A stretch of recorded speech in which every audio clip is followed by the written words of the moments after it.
Mohon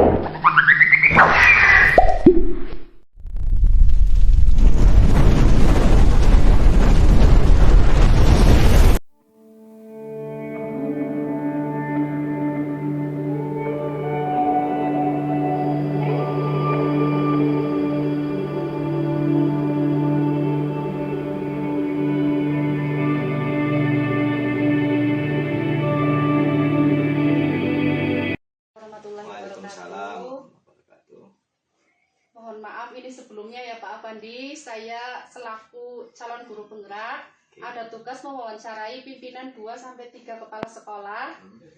Kalau diizinkan saya meminta waktunya Pak Afandi ya, untuk mengajukan beberapa pertanyaan. Saya ingin menimba ilmu kepada panjenengan selaku calon guru penggerak. Iya, silakan Bu Niar ya. Bisa dimulai ya Pak. Untuk Silakan, pertanyaan pertama, selama ini bagaimanakah Pak Afandi dapat mengidentifikasi kasus-kasus yang merupakan dilema etika atau bujukan moral? Baik, terima kasih Bu Niar. Yang pertama saya sampaikan dalam lingkungan pendidikan, satuan pendidikan, khususnya di sekolah saya, pastilah terjadi suatu masalah yang harus kita selesaikan. Nah, dalam mengidentifikasi masalah tersebut, jika pilihannya antara benar dengan benar, maka itu kami sebut dengan dilema etika. Sedangkan kalau pilihannya antara benar dan salah, maka itu disebut dengan bujukan moral. Nah, dalam mengidentifikasi keduanya juga saya melihat menggunakan 4 paradigma yang bisa digunakan dalam mengidentifikasi masalah tersebut. Begitu, Bu Nia? Berarti tadi kalau benar dan benar itu dilema etika, kalau benar dan salah itu bujukan moral, seperti itu. Baik. Untuk pertanyaan kedua ya Pak, selama ini bagaimana Pak Afandi menjalankan pengambilan keputusan di sekolah Pak Afandi, terutama untuk kasus-kasus di mana ada 2 kepentingan yang sama-sama benar atau sama-sama mengandung nilai kebijakan?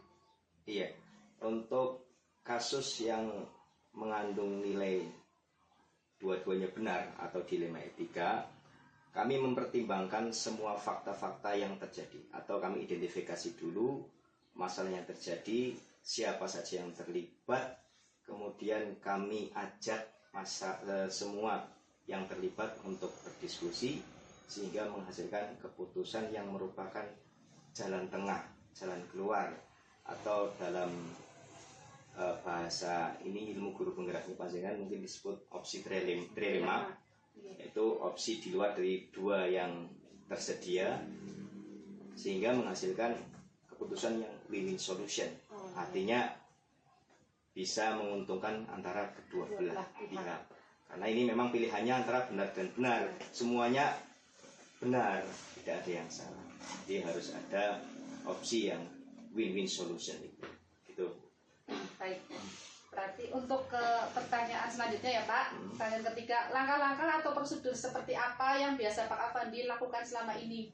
Ya, selama ini dalam menyelesaikan atau mengambil keputusan, yang tahap pertama yang saya lakukan adalah tentu saja mengidentifikasi masalah. Ya. Kemudian setelah diidentifikasi, di situ akan ketemu penyebabnya apa. Kemudian dicari juga siapa yang terlibat dalam masalah tersebut. Kalau sudah ketemu orang-orangnya yang terlibat, kita kumpulkan, kita jadi satu, kita adakan musyawarah untuk mencari solusi tentunya yang menguntungkan semua pihak. Nantinya kalau sudah jadi keputusan solusi, bisa kita uji kembali solusi tersebut, apakah memang betul sudah tepat. Jika sudah tepat, bisa kita lanjutkan. Namun jika belum tepat, bisa kita tinjau kembali untuk diadakan perbaikan gitu. Seperti itu. Ya, luar biasa ya Pak, saya jadi banyak belajar dari Pak Afandi ini. Nah, pertanyaan keempat langsung saja ya Pak, hal-hal apa saja yang selama ini Pak Afandi anggap efektif dalam pengambilan keputusan pada kasus-kasus dilema etika? Ya, memang kasus dilema etika ini susah-susah gampang karena harus dihadapkan dengan 2 kenyataan yang sama-sama benar. Sehingga perlu diadakan atau kami perlu menetapkan skala prioritas. Jadi di antara dua yang sama-sama baik itu kita urutkan skala prioritasnya. Manakah yang tertinggi atau manakah yang harus didahulukan. Yang harus didahulukan itulah yang nantinya akan dijadikan sebuah keputusan. Atau yang kedua, yang menurut saya efektif juga adalah menggunakan tadi yang sudah saya sebutkan, yaitu opsi trilema atau win-win solution. Artinya kedua belah pihak dicari jalan tengahnya sehingga kedua belah pihak merasa diuntungkan, tidak ada yang dirugikan. Adil berarti Adil. itu ya Pak. Baik, untuk pertanyaan kelima, hal-hal apa saja yang selama ini merupakan tantangan dalam pengambilan keputusan pada kasus-kasus dilema etika? Ya, kalau tantangan ini tidak hanya pada kasus dilema etika, tapi juga pada kasus yang lain. Tantangan yang pernah saya alami itu kaitannya dengan waktu. Jadi kalau sebagai seorang pemimpin saya dituntut untuk membuat keputusan yang cepat, itu menjadi sebuah tantangan. Takutnya keputusan yang cepat itu belum dipertimbangkan dengan matang sehingga keputusannya kurang berpihak pada bisa kepada kedua belah pihak ataupun kepada salah satunya. Jadi kalau bisa keputusan itu ada prosedur-prosedur penyelesaiannya dan itu membutuhkan waktu yang tidak sedikit, ada waktu tertentunya. Jadi itu masalah waktu ya. Iya. Kemudian apakah Pak Afandi juga memiliki sebuah tata kala atau jadwal tertentu dalam sebuah penyelesaian kasus dilema etika? Apakah Pak Afandi langsung menyelesaikan di tempat atau memiliki sebuah jadwal untuk menyelesaikannya, bentuk atau prosedur seperti apa yang Pak Afandi jalankan? Ya. Baik, untuk tata kala atau jadwal atau lini masa ya, itu saya tidak memiliki saja. Karena penyelesaian dari sebuah masalah waktunya itu tergantung kategori masalah atau kasus yang sedang kita hadapi. Kalau kasusnya tergolong ringan mungkin bisa kita selesaikan pada saat itu juga, karena kalau kasusnya ringan tentu saja identifikasinya gampang ya, siapa yang terlibat juga sedikit dan keputusannya bisa diambil dengan cepat. Tapi kalau kasusnya yang sudah menengah ke atas itu biasanya butuh pertimbangan yang banyak ya, kita perlu belajar dari orang lain, belajar dari kasus yang sudah pernah terjadi, bagaimana opsi penyelesaiannya sehingga membutuhkan waktu. Jadi secara administratif tatkalanya tidak kami buat. Situasional saja. Berarti kalau yang ringan langsung bisa diselesaikan di tempat, ya. Kalau yang menengah ke atas atau kategori berat bertahap. Ya, ada pertimbangan tertentu yang harus disampaikan dalam pengambilan keputusan. Kemudian adakah seseorang atau faktor-faktor apa yang selama ini mempermudah atau membantu Pak Afandi dalam pengambilan keputusan dalam kasus-kasus dilema etika? Oh, seorang yang jadi panutan maksudnya ya? Seorang atau faktor yang mempermudah Baik, permasalahannya. saya maksud pertanyaannya. Tentu saja sebagai rujukan saya tentunya punya, namun tidak terpaku kepada satu orang. Secara logika begini, kalau masalahnya tentang kesehatan, saya rujukannya kan nggak mungkin ke bengkel motor ya. Saya harus punya rujukan ke dokter atau yang bisa kesehatan. Kalau masalahnya di bidang pendidikan, tentu saja yang jadi panutan saya adalah orang-orang yang berkompeten di bidang pendidikan. Jadi kalau panutan atau rujukan itu pasti ada. Dan setiap saya mengambil keputusan pasti saya pertimbangkan tadi orang-orang yang dijadikan sebagai panutan saya, tentunya dalam bidangnya masing-masing. Banyak panutan. Baik, untuk pertanyaan ke-8, dari semua hal yang telah disampaikan, pembelajaran apa yang Pak Afandi petik dari pengalaman Pak Afandi mengambil keputusan dalam dilema etika? Ya, baik. Dalam keseluruhan wawancara kita pada siang hari ini, saya mengambil kesimpulan dan pelajaran bahwa dalam menyelesaikan sebuah kasus masalah itu ada langkah-langkah yang harus kita lakukan. Ya. Ada 9, kalau dalam ilmu guru penggerak itu ada 9 langkah. Yang ke-9 langkahnya itu kalau kita lakukan dengan baik, hasilnya akan menjadi keputusan yang baik pula. Karena di situ ada urut-urutannya itu sudah detail sekali, dari mulai mengidentifikasi masalah sampai di bagian yang ke-9, yaitu kita uji kembali keputusannya apakah tepat atau tidak. Jadi itu pelajaran yang diambil. Sekali lagi, bahwa dalam menyelesaikan sebuah masalah atau mengambil keputusan, ada langkah-langkah yang harus kita lakukan supaya keputusannya itu tepat. Kita bisa saja mengambil keputusan tanpa menggunakan langkah-langkah itu, tapi nanti hasilnya bisa jadi kurang tepat sasaran. Gitu. Baik, dari 8 pertanyaan saya memperoleh banyak sekali pengetahuan ya Pak tentang pengalamannya Pak Abandi. Kemudian saya ingin menerapkannya apabila menjadi pemimpin seperti Pak Abandi suatu saat. Terima kasih sudah memberikan jawaban yang sangat luar biasa yang menginspirasi untuk saya belajar lebih lagi tentang materi ini. Mohon maaf sekali saya sudah mengganggu waktunya Pak Abandi. Semoga Pak Abandi selalu sehat, panjang umur, amin. Matur nuwun sanget Pak. Terima kasih juga Bonia, dan semoga sukses selalu. Amin. Wassalamualaikum warahmatullahi wabarakatuh. Waalaikumsalam warahmatullahi wabarakatuh. Assalamualaikum. Waalaikumsalam. Boleh saya duduk Bu? Enggak, silakan duduk ya. Matur nuwun. Ini jadi saya mohon maaf mengganggu waktunya Bu Ana. Jadi saya selaku calon guru penggerak ada tugas mewawancarai pimpinan 2 atau 3 kepala sekolah.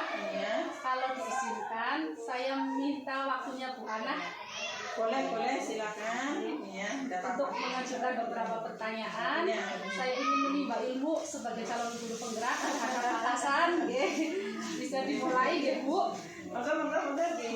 Terima kasih. Pertanyaan pertama. Selama ini, bagaimanakah Bu Ana dapat mengidentifikasi kasus-kasus yang merupakan dilema etika atau rujukan moral? Sekarang Mbak ya, terjawab.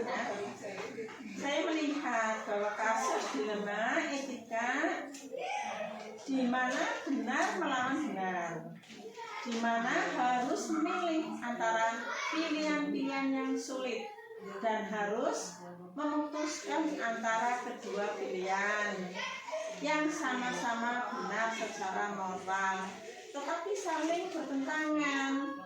Sedangkan rujukan moral yaitu benar melawan salah. Apabila kasus tersebut sudah ada unsur pelanggaran hukum, tentu ini adalah benar melawan salah.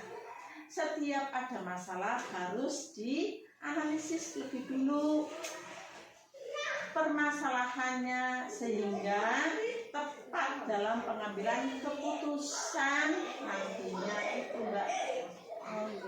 Berarti tadi dilema etika di mana benar melawan benar. Tadi Bu Ana sudah memberikan jawabannya di mana harus memilih antara pilihan-pilihan yang sulit ya Bu. Dan harus memutuskan antara kedua pilihan tersebut yang sama-sama benar secara moral tapi saling bertentangan. Sedangkan rujukan moral tadi melawan salah apabila kasus tersebut atau unsur pelanggaran hukum. Sambil saya catat ya Bu jawabannya Bu Ana. Pertanyaan kedua, selama ini bagaimanakah Bu Ana menjalankan pengambilan keputusan di sekolah, terutama untuk kasus-kasus di mana ada dua kepentingan yang sama-sama benar atau sama-sama mengandung nilai kebajikan? Untuk langkah pertama yang saya ambil adalah memanggil secara khusus kedua belah pihak yang terlibat masalah dengan cara kekeluargaan itu lebih dulu untuk dimintai keterangan sehingga saya dapat menyimpulkan fakta yang terjadi, menganalisis benar salahnya, setelah itu mencari solusi dan membuat keputusan yang tepat. Kemudian saya akan merevisinya lagi keputusan yang sudah saya buat. Untuk pertanyaan ketiga, langkah-langkah atau prosedur seperti apa yang biasa Bu Ana lakukan selama ini di SD Negeri 03 Belik ini? Langkah-langkah yang dilakukan yaitu menganalisis masalah terlebih dahulu, mencari tahu penyebab masalahnya, supaya saya jadi tahu inti dari permasalahannya dan apa penyebab atau pemicu dari permasalahan tersebut. Kemudian, siapa saja yang terlibat. Setelah itu, mencari solusi alternatif atau solusi yang terbaik sebelum mengambil keputusan. Keputusan yang diambil hendaknya tidak merugikan kedua belah pihak. Setelah mengambil keputusan, kemudian melihat lagi keputusan yang telah dibuat. Berarti tadi Bu Yohana mencari solusi alternatif dulu ya Bu, atau solusi yang terbaik sebelum mengambil keputusan. Ya, keputusannya tidak merugikan kedua belah pihak seperti itu. Baik. Untuk pertanyaan keempat ya Bu, lanjut ya. Lanjut. Hal-hal apa saja yang selama ini Bu Yohana anggap efektif dalam pengambilan keputusan pada kasus-kasus dilema etika? Ya, hal-hal yang efektif dalam mengambil keputusan dilema etika adalah melakukan dialog dengan pihak yang terlibat masalah secara humanis atau kekeluargaan agar dapat tercipta solusi yang dapat menguntungkan kedua belah pihak. Bisa juga mencari solusi alternatif sehingga dapat tercapai keputusan yang terbaik dan tidak menimbulkan perselisihan lagi dari kedua belah pihak. Baik, untuk pertanyaan kelima, hal-hal apa saja yang selama ini merupakan tantangan dalam pengambilan keputusan pada kasus-kasus dilema etika? Yang kelima, hal-hal apa saja yang selama ini merupakan tantangan dalam pengambilan keputusan pada kasus-kasus dilema etika? Iya. Yang menjadi tantangan dalam pengambilan keputusan dilema etika adalah masalah tersebut memiliki nilai yang sama-sama penting, tetapi harus ada yang diutamakan. Kemudian, bagaimana mencari solusi terbaik bagi semua pihak yang terlibat masalah dengan tingkat resiko seminimal mungkin, apalagi jika masalah tersebut ada peraturan-peraturan yang harus ditaati. Saya juga harus mengutamakan nilai kemanusiaan atau menjaga perasaan sesama pihak atau semua pihak dalam pengambilan keputusan harus menguntungkan kedua belah pihak. Bagus sekali jawaban Bu Yohana, berarti harus adil ya Bu, menguntungkan kedua belah pihak, kemudian mengutamakan nilai tadi, nilai kemanusiaan atau menjaga perasaan semua pihak agar harmonis ya Bu. Kemudian lanjut pertanyaan yang keenam, apakah Bu Yohana memiliki sebuah tata kala atau jadwal tertentu dalam sebuah penyelesaian kasus dilema etika? Apakah Bu Yohana langsung menyelesaikan di tempat atau memiliki sebuah jadwal untuk menyelesaikannya, bentuk atau prosedur apa yang Bu Yohana jalankan? Ya, dalam pengambilan keputusan dilema etika, saya tidak mempunyai jadwal secara khusus, tetapi menyesuaikan dengan permasalahan, karena saya harus menganalisa terlebih dahulu masalah tersebut, kemudian memusyawarahkan dengan dewan guru, mencari solusi terbaik dan mempertimbangkan lagi keputusan yang sudah saya ambil.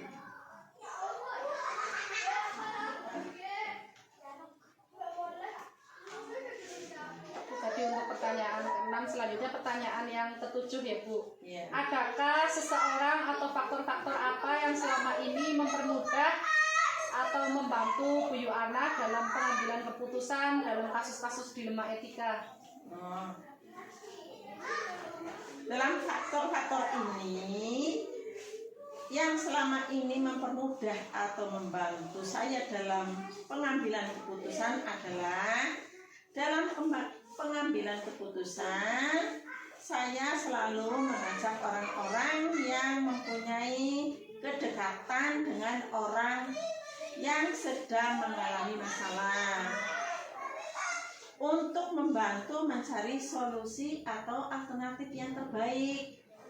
Kemudian saya juga bermusyawarah dengan Dewan Guru. Jika ada hubungan dengan wali murid, saya akan mengajak wali murid atau pihak-pihak terkait bermusyawarah untuk menemukan solusi yang terbaik. Itu. Berarti Bu Ana itu bermusyawarah terlebih dahulu ya Bu, baik dengan jika ada hubungannya dengan wali murid dengan wali murid, jika dengan Dewan Guru dengan Dewan Guru, serta mengajak semuanya, berarti untuk terlibat pihak-pihak terkait bermusyawarah untuk menemukan solusi terbaik ya Bu. Iya, melibatkan semua orang. Kemudian pertanyaan terakhir Bu, dari semua hal yang telah disampaikan, pembelajaran apa yang dapat Bu Yu Ana petik dari pengalaman Bu Yu Ana pengambilan keputusan dilema etika? Iya. Pembelajaran yang dapat diambil dalam pengambilan keputusan dilema etika adalah saya menjadi lebih bijaksana dalam pengambilan keputusan. Saya harus mengidentifikasi lebih dulu permasalahan yang ada. Saya menganalisis dulu permasalahannya agar saya dapat mempertimbangkan keputusan yang hendak saya ambil dan menemukan solusi terbaik yang dapat menguntungkan semua pihak. Selain itu, musyawarah untuk mencapai mufakat juga sangat penting dan selalu berkomunikasi efektif dengan setiap warga sekolah sehingga dapat mempercepat dalam menjelaskan masalah yang ada. Berarti tadi keputusan dilema etikanya tadi Bu Yu Ana menjadi lebih bijaksana dalam pengambilan keputusan, kemudian mengidentifikasi dulu tadi ya Bu, kemudian menganalisis permasalahannya, mempertimbangkan keputusan yang hendak Bu Ana ambil tadi seperti itu. Selain itu musyawarah untuk mencapai mufakatnya juga sangat penting dan berkomunikasi efektif dari setiap warga sekolah ya Bu. Iya itu. Baik, dari beberapa pertanyaan yang sudah saya ajukan, jawabannya sangat memuaskan. Saya menjadi lebih paham ya Bu. Saya menimba ilmu kepada Ibu Kepala Sekolah selaku saya calon guru penggerak. Walaupun ini tugas, tapi saya juga menggali lebih dalam tentang kepemimpinan. Terima kasih banyak Bu atas waktunya. Semoga Bu Ana selalu sehat, panjang umur, bahagia. Amin. Semoga sukses sebagai calon CDP, lancar sampai selesai dan dengan hasil yang memuaskan. Matur nuwun sanget. Maaf dan waktunya Bu.